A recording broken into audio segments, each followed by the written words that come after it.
तो दोस्तों, Phoenix study circle में आप लोगों का स्वागत है। आज हम लोग बात करेंगे प्रीवियस ईयर क्वेश्चन का। ठीक है, और ये क्वेश्चन है रेलवे एनटीपीसी का, जो एनसीईआरटी आधारित है। ठीक है, हम लोग आज करेंगे मेंडलीव के आवर्त सारणी के बाद मेंडलीव के पीरियोडिक टेबल से संबंधित जो भी क्वेश्चन है वो। अगर मेंडलीव से रिलेटेड जो भी इसका थ्योरी वाला क्लास नहीं किया है तो वो जाके देख सकते हैं, उसका वीडियो का लिंक इसमें डाल दिया जाएगा। या इससे पहले जो भी आवाज सारणी डेवलपमेंट हुआ है वो अगर नहीं देखें तो आप जाके देख सकते हैं, उनका भी जो है लिंक जो है इसमें डाल दिया जाएगा। ठीक है, तो मेंडलीव आवर्त सारणी जो है आधारित था परमाणु द्रव्यमान पर, सबसे पहला बात। ठीक है, और दूसरा बात ये था कि उस वक्त जितना भी एलिमेंट, लगभग 63 एलिमेंट यहाँ पर था इनके समय में, इन 63 एलिमेंट को इस आवर्त सारणी में जो है इन्होंने जगह दिया था। दो बात हो गया। तीसरा बात, इन्होंने जो है फ्यूचर में डिस्कवर होने वाले तत्वों के लिए क्या रखा था, खाली जगह छोड़ दिया था। ठीक है, तो ये सब कुछ वजह था जिसकी वजह से ये बहुत फेमस हुआ था। ये कुछ इसका बेसिक बात था, वो अभी बता दिया। अब बाकी जो क्वेश्चन अभी पढ़ते जाते हैं उसमें आते जाएगा आंसर, है ना। तब देखिए, पहला क्वेश्चन देखते हैं हम लोग। मेंडलीव की आवर्त सारणी का उपयोग करते हुए बेरियम और पोटेशियम के ऑक्साइडों के लिए सही सूत्र का चयन कीजिए। तो इसमें एक चीज और इन्होंने कहा था, किया था, कि जो भी तत्व है उसका ऑक्साइड,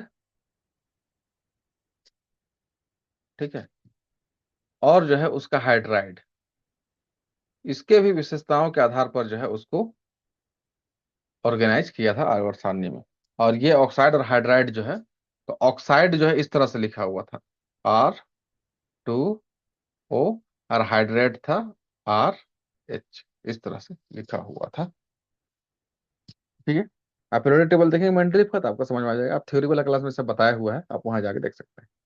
तो बेरियम, ये बी ए बेरियम होता है और के पोटेशियम होता था। आपको बताए थे कि 1 से 20 तक तो मिनिमम है, हालांकि अगर 1 से 30 तक अगर कर लीजिए, क्या परमाणु संख्या याद और इसका सिंबल भी, तो ये आपके लिए इंपॉर्टेंट है। उसके अलावा कुछ कुछ इंपॉर्टेंट सिंबल है जो आपको याद रखना है। ये मेरे ख्याल से एटॉमिक नंबर वाला एक जो है वीडियो बनाए हैं, उसमें यह चीज बताए थे आपको, सिंबल और एटॉमिक नंबर के साथ। ठीक है, वो आप जाके देख सकते हैं। चलिए, बेरियम और के पोटेशियम को होता है, इसके ऑक्साइडों के लिए सही सूत्र क्या है।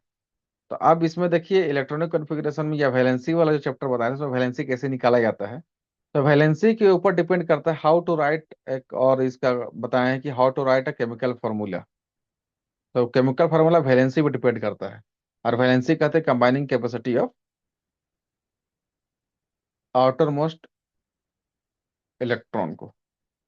तो बेरियम को अगर यहाँ पर देखा जाए और ये पोटेशियम को देखा जाए, तो ये कौन सा होगा, तो इसमें हमको इसका जो सबसे पहले जो है क्या पता होना चाहिए, एटॉमिक नंबर पता होना चाहिए। ठीक है, तो देखिए यहाँ पर जो है बेरियम का एटॉमिक नंबर कितना होता है। तो बेरियम का एटॉमिक नंबर जो है कितना होता है, 56 होता है। ठीक है, और पोटेशियम का एटॉमिक नंबर कितना होता है, वो 19 होता है। ठीक है, तो पोटेशियम का तो पता है, इसका एक होता है। तो अब हमको क्या करना होगा, चाहे तो इसका इलेक्ट्रॉनिक कन्फिग्रेशन लिखना होगा। ठीक है, जो आपको बताए थे, कौन वाला इलेक्ट्रॉनिक कन्फिग्रेशन में देखिए, इसका लिखना होगा 1s2 2p6। तो देखिए इसका 56 होता है। ठीक है, तो आपको याद होगा 54 जो है किसका होता है, वो जो होता है क्रिप्टॉन का 57 होता है। तो ये जो है 54 एटॉमिक नंबर किसका होता है, तो ये होता है जेनॉन का। ठीक है, तो जेनॉन तक तो ये ठीक है, आ जाएगा। लेकिन 54 कैसे पता चलेगा, चलिए देखते हैं इसका पूरा आप लिखेंगे इलेक्ट्रॉनिक कॉन्फ़िगरेशन, तो आपको इससे भी आपको निकल जाएगा। 2 8 18, तो 10 10 20 8 28। तो 28 और 32 अगर जोड़ देंगे तो कितना हो जाएगा, 8 2 10 2 3 5 और 1 6, तो ये ज्यादा हो जाएगा। तो यहाँ पर फिर है जो है 18 लिखना होगा। ठीक है, 18 दूना 36, 36 और 10 46। यहाँ पर 10 बचा, तो फिर यहाँ पर 8 आएगा, और फिर लास्ट में 2 आ जाएगा। तो वैलेंस सेल में कितना इलेक्ट्रॉन है, 2। तो यही जो है कैपेसिटी जो है हम लोग का, वैलेंसी इसका आ जाएगा कितना, दो आएगा, तो बेरियम का भी यहाँ पर जो है क्या आ जाएगा, एटॉमिक नंबर, वैलेंसी जो है कितना आ जाएगा, दो आएगा, और इसका एक आएगा। अब ऑक्साइड में, ऑक्साइड में ऑक्सीजन होता है और ऑक्सीजन का वैलेंसी दो होता है।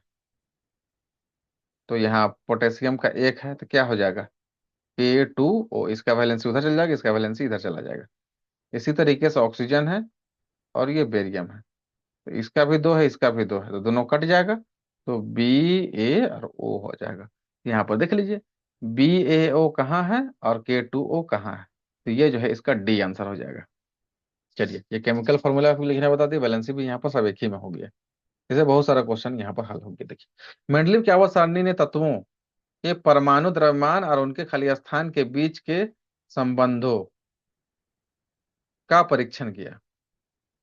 तो परमाणु द्रव्यमान के साथ किसका, तो भौतिक और रासायनिक गुण दोनों के बीच का संबंध किया। ठीक है, क्यों, क्या कहता है मेंडल का क्वेश्चन, कि तत्वों के जो गुण होते हैं वह जो है उसके परमाणु द्रव्यमान के आवर्त फलन होते हैं।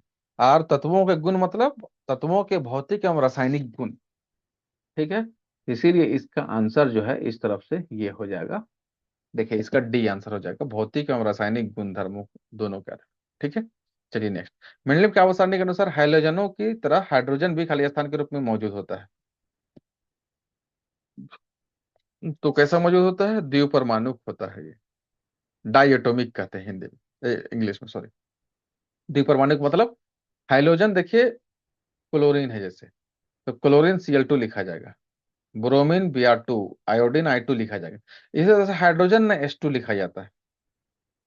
ठीक है, इसीलिए इसका जो प्लेस मेंडली भले ही ना करने सके हो इसका प्लेस फिक्स, लेकिन जब मॉडर्न एटॉमिक टेबल जो है दिया गया है ना, पीरियोडिक टेबल जब दिया गया, मॉडर्न पीरियोडिक टेबल, तो उसमें हाइड्रोजन का स्थान के बारे में बताया गया कि ये ग्रुप 1 एंड ग्रुप 17 दोनों में से कहीं भी हो सकता है, लेकिन जनरली इसको ग्रुप 1 में ही रखा जाता है। क्यों, क्योंकि ये इसका प्रॉपर्टी जो है ग्रुप 1 और ग्रुप 17 के एलिमेंट दोनों के साथ क्या करता है, मैच करता है।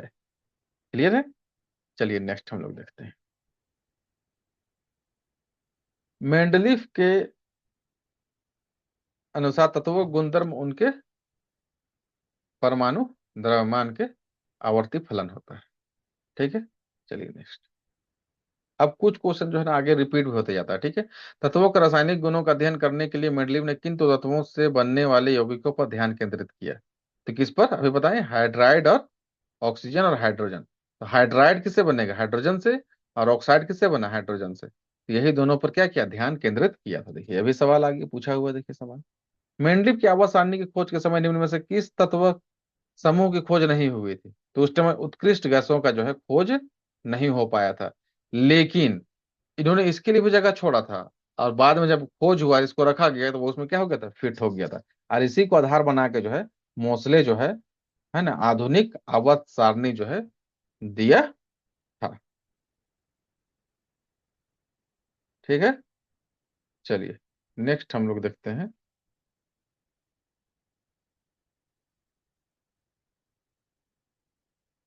देखते हैं, चलिए, मेंडलीफ ने आवर्त सारणी में तत्वों के व्यवस्थित करने के लिए किस मौलिक गुण का प्रयोग किया, परमाणु द्रव्यमान का। मेंडलीफ का आवर्त सारणी खालिस्तान में प्रकाशित हुई कब हुई, 1872 में प्रकाशित हुआ। ठीक है, मेंडलीव के आवाज सारणी में तत्वों के हाइड्राइड और ऑक्साइड के सूत्र किस स्थान पर रखे गए हैं, तो ऊपर में रखे, सबसे ऊपर में रखे गए हैं।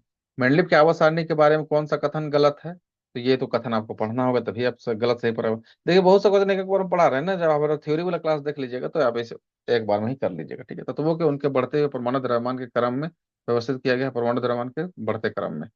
ऊर्ध्वाधर स्तंभों को समूह कहा गया, ये भी सही, ये भी सही। क्षैतिज ऊर्ध्वाधर, और ऊर्ध्वाधर मतलब इस तरह से, इसको इसको समूह कहा गया, ग्रुप। और क्षैतिज पंक्तियों का आवर्त कहा गया, ये वाला लाइन को। और तत्व गुणधर्म उनके परमाणु क्रमांकों के आवर्ती फलन होता है। तो क्रमांक जो कौन बोला था, मोस्ले बोला था, आधुनिक आवर्त सारणी। ये क्या बोला है, परमाणु द्रव्यमान। चलिए, तो इसका डी आंसर हो जाएगा, मैंने ये गलत कथन है। चलिए, अब यहाँ पर निम्न में से किसे मेंडलीव के आवर्त सारणी की सीमा के रूप में माना गया है। तो कौन सा सीमा हो जाएगा इसका, हाइड्रोजन। देखिए, हाइड्रोजन का क्षारीय मृदा धातुओं के साथ साथ हाइड्रोजनों से सादृश्य और हाइड्रोजन को कोई विशेष स्थान नहीं देता। अब देखिए, क्षारीय मृदा धातु, यही हिंदी के साथ दिक्कत है। क्षारीय मृदा धातु मतलब अल्कलाइन अर्थ मेटल कहते हैं इसको। अल्कलाइन अर्थ और मेटल। और दूसरा पहला ये सेकंड ग्रुप का बात है, मतलब दूसरे समूह का।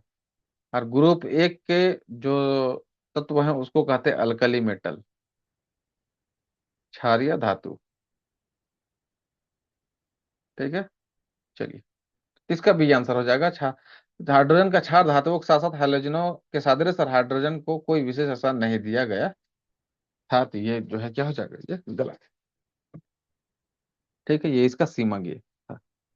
हाइड्रोजन का प्लेस फिक्स नहीं था, यही ना था उसका सीमा। चलिए, नेक्स्ट, मेंडलीव द्वारा किन तत्वों का नामकरण उसी समूह में उनके पूर्ववर्ती तत्वों के नाम से पहले एका लगाकर किया गया था? जो खाली सब खाली वाला बताया था ना, खाली जगह छोड़ा था उसमें, तो किसका किसका था? देखिए, स्कैंडियम था, गैलियम था, जर्मेनियम था। ये nitrogen, phosphorus, arsenic, boron, aluminium, gallium, carbon, silicon, germanium. तो ये था स्कैंडियम, गैलियम और जर्मेनियम था। ठीक है, इसका ए आंसर हो जाएगा।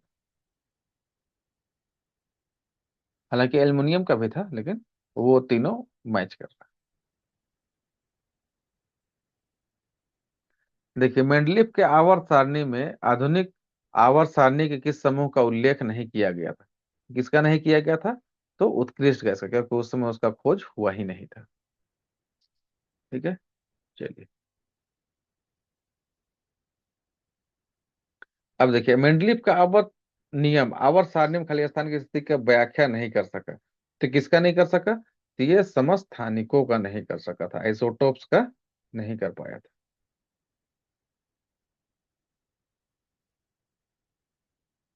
नेक्स्ट देखिए, मेंडलीफ का आवर्त नियम दर्शाता है कि तत्वों के गुण उनके परमाणु द्रव्यमान का आवर्ती फलन होता है। तो कई बार आ जा रहा है, मेंडलीव का आवर्तीय नियम किस पर आधारित था? है ना, परमाणु द्रव्यमान पर। मेंडलीव के नियम के अनुसार तत्वों को आवर्त सारणी में खाली स्थान के आधार पर व्यवस्थित किया गया था, परमाणु द्रव्यमान के आधार पर। मेंडलीव के आवर्त सारणी के संबंध में इनमें से कौन सा कथन सही नहीं है? अब सब जो है रिपीट हो रहा है। ठीक है, तो आप इसे वो देखिए, जब मेंडलीव शुरू किया था उसको कितना ज्ञात तत्व था, अभी बताएं, 63 था। ठीक है, तो यहाँ पर ले दे के अब रिपीटेड क्वेश्चन आने लगा है, आप ही सबको एक बार देखिए। ठीक है, जितना करा दिए सब बेसिक कॉन्सेप्ट वाला था। अब जो है बाकी इसमें सब रिपीटेड क्वेश्चन आएगा। ठीक है, जैसे आवर्त सारणी का आविष्कार किसने किया यहाँ पर? ठीक है, मंडलीय आवर्त आवधिक सारणी में खोजे न गए तत्वों के लिए अंतराल छोड़ा गया, मैंने गैप छोड़ा गया था, इनमें से कौन से तत्व के बाद में आवर्त सारणी में एक स्थान प्राप्त हुआ था? तो किसके? तो जर्मेनियम पर। जर्मेनियम देखिए यहाँ पर सिंबल दे दिया ना, तो जर्मेनियम आपको याद रखें, एफ से फ्लोरीन होता है, सी ए कैल्शियम का होता है, एम जी मैग्नीशियम का होता है। ठीक है, चलिए नेक्स्ट, मेडलियम के आवर्त सारणी में समूह 8, चौथे आवर्त की पहली श्रेणी में कौन सा तत्व मौजूद नहीं है? अब देखिए, समूह 8 कह रहा और चौथा आवर्त कह रहा, पहला, दूसरा, तीसरा, चौथा। तो आपको याद रखना है, पहला में कौन है? हाइड्रोजन है। दूसरा में कौन है? इसके ठीक नीचे लिथियम है, उसके बाद सोडियम है, उसके बाद पोटेशियम। तो पोटेशियम वाला ग्रुप में ये जो है आठवां ग्रुप में जो है कौन नहीं है? आठवां ग्रुप में इसके साथ कौन नहीं होगा? तो 8 किसका होता है? ऑक्सीजन का होता है। ठीक है, तो 8, पहला ग्रुप में 8 एलिमेंट है, दूसरा ग्रुप में, सॉरी, पहला ग्रुप में 2 एलिमेंट है, दूसरा में 8 है। फिर दूसरा ग्रुप में कितना है? 8 ऑक्सीजन। और तीसरा ग्रुप में भी 8 एलिमेंट है, तो इसके ठीक नीचे 16 वाला होगा, सल्फर।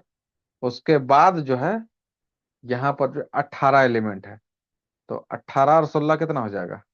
8 6 14, एक एक दो और एक तीन, 6 36 हो जाएगा। 36 ब्रोमीन के बाद जो आएगा, सॉरी सॉरी सॉरी सॉरी, ये गलत बता दिया, ये गलत बता दिया, यहाँ पर थोड़ा सा मिस्टेक हो गया मेरा से। ठीक है, यहाँ आठवां ग्रुप का आठवां समूह। ठीक है, आठवां समूह कहाँ आएगा? डी ब्लॉक में, ट्रांजिशन मेटल में आएगा। ठीक है, तो कौन नहीं होगा? तो देखिए, पोटेशियम वाला ग्रुप में आपको जाना है, तो पोटेशियम 19 होता है, तो 19 से जो है, अब आठवां ग्रुप ले लीजिए 19, तो 19 के बाद कितना हो जाएगा? 20, 21, 19 को भी रखिए, 20, 21, 22, 23, 24, 25, 26, 27, ये 8वां ग्रुप होगा, है ना। 1 2 3 4 5 6 7 8, मैंने 26वां नंबर जो है, मैंने आयरन वाला ग्रुप जो है क्या हो जाएगा, वो 8वां ग्रुप हो जाएगा। ठीक है, तो आयरन के साथ कौन है, निकेल है। कॉपर नहीं होगा, ये 29 होता है, तो आगे चला जाएगा। और कोबाल्ट भी नहीं होगा, 27 होता है, तो निकेल हो जाएगा। फेरस के साथ कौन आता है, निकेल आता है। ठीक है, अब कोबाल्ट भी होगा, तो कॉपर नहीं होगा इसका आंसर, ये कौन हो जाएगा, कॉपर नहीं होगा इसका आंसर।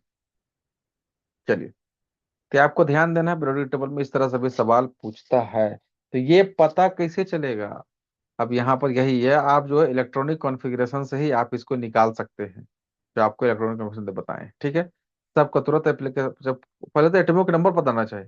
सिर्फ आयरन का एटॉमिक नंबर 26 है, कॉपर का 29 है, कोबाल्ट का कितना है, 26 है, और निकेल का कितना है, निकेल का है, जहन में नहीं आ रहा, 25 तो मैग्नीज का है, 26, 27, निकेल का भी याद नहीं आ रहा, 27 है मेरे ख्याल से ये निकेल का। चलिए, आवास आदि का आविष्कार कौन किया। तो इस तरह से ये जो है प्रीवियस ईयर का मेंडलीव से रिलेटेड जो है इस तरह से सवाल, जैसे यहाँ पर देखिए निम्नलिखित में से किसने कहा कि तत्वों का उनके परमाणु द्रव्यमान का आवर्ती फलन होता है। तो ये तो सभी ने कहा था, मेंडलीव ने भी कहा, डॉवर्नियर ने कहा, न्यूलैंड ने कहा, तीनों ने कहा। लेकिन यहाँ पर क्या हो जाएगा, मेंडलीव हो जाएगा। यहाँ पर मेंडलीव यहाँ पर मान रहा है इसका आंसर। हालांकि तीनों ने, न्यूलैंड ने भी, मेंडलीव ने भी और डॉवर्नियर ने भी, इन तीनों ने जो है परमाणु द्रव्यमान को जो है आधार मान के जो है तत्वों को क्या किया,